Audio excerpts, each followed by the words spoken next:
అన్యాయం చేయవాడు ఇంకనూ అన్యాయమే చేయనిమ్ము, అపవిత్రుడైన వాడు ఇంకనూ అపవిత్రుడిగానే ఉండనిమ్ము, నీతిమంతుడు ఇంకనూ నీతిమంతుడిగానే ఉండనిమ్ము. ఇదిగో త్వరగా వచ్చుచున్నాను. వాని వాని క్రియ చొప్పున ప్రతి వానికిచ్చుటకు నేను సిద్ధపరిచిన జీతము నా యొద్ద ఉన్నది. ప్రకటన గ్రంథము 22వ అధ్యాయము 11, 12 వచనములు.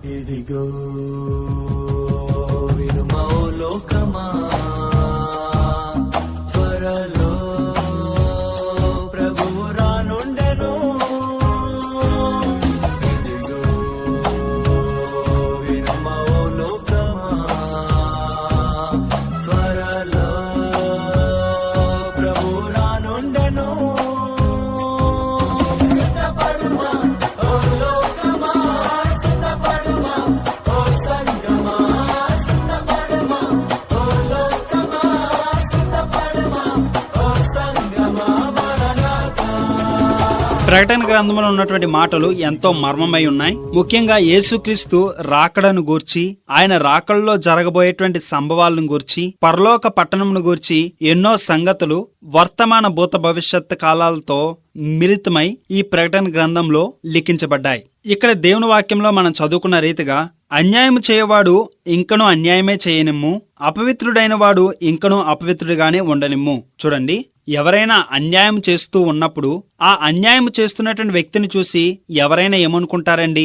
ఈ వ్యక్తి ఎప్పుడు ఈ అన్యాయాన్ని ఆపుతాడు, ఎప్పుడు న్యాయంగా నడుచుకోవడం నేర్చుకుంటాడు అని అనుకుంటూ ఉంటారు కదా. దేవుడు కూడా అన్యాయంగా ప్రవర్తిస్తున్న వారిని చూసి ఎంతో సంతాపపడుతున్నాడండి. దేవుడికి ఇష్టం లేనటువంటి కార్యములు చేస్తూ దేవునికి దూరంగా దుర్మార్గమైన మార్గంలో జీవిస్తున్నటువంటి వారిని చూసి దేవుడు ఎంతగానో సంతాపపడుతున్నాడు. వారికి ఎంత సమయం ఇచ్చినప్పటికీ ఇంకా మారటం లేదని బాధపడుతూ ఉన్నాడు.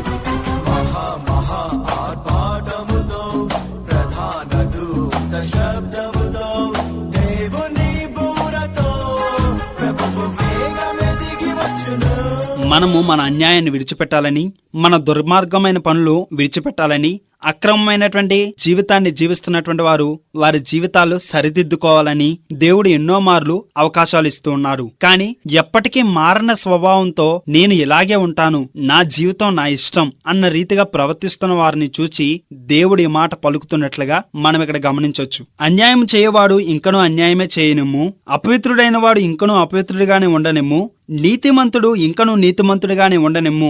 ఇదిగో త్వరగా వచ్చుచున్నాను.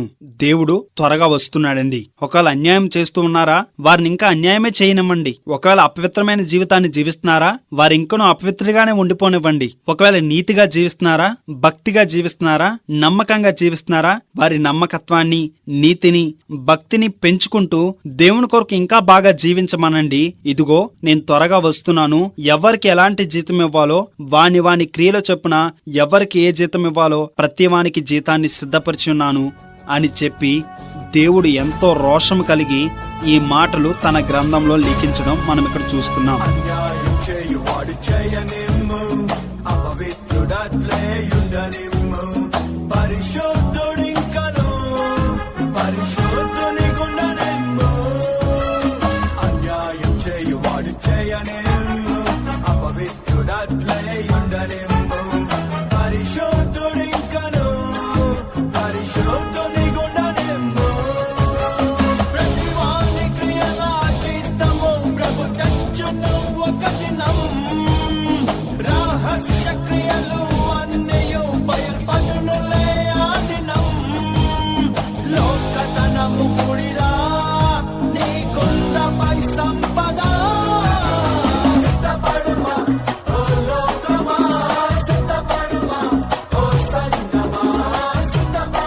ప్రతివానికిచ్చుటకు నా దగ్గర సిద్ధపరిచినటువంటి జీతం ఉంది.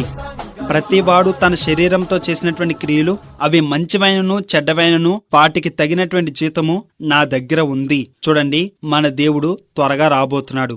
ఆయన వస్తున్నప్పుడు ఆయన రాకల్లో ఎత్తబడేటువంటి గుంపులో మనం ఉండాలని, ఆయనతో కలిసి ఆ పరలోక పట్టణంలో నిత్యము ఆనందించాలని ప్రభువు మన కొరకు శ్రేష్టమైన రక్షణను సిద్ధపరిస్తే, ఈరోజు అనేక మంది లోక కార్యముల చేత, లోక ఆశల చేత వారి విలువైన రక్షణను, విలువైన సమయాన్ని యవ్వనాన్ని పోగొట్టుకుంటున్నట్లుగా చూస్తున్నాం. కానీ ఒకనొక సమయం వస్తుందండి, ఆ సమయంలో మన బాధను అర్థం చేసుకునే వారు ఎవరు ఉండరు, మన యొక్క ఎక్స్క్యూజెస్ ని యాక్సెప్ట్ చేసేవారు ఎవరు ఉండరు.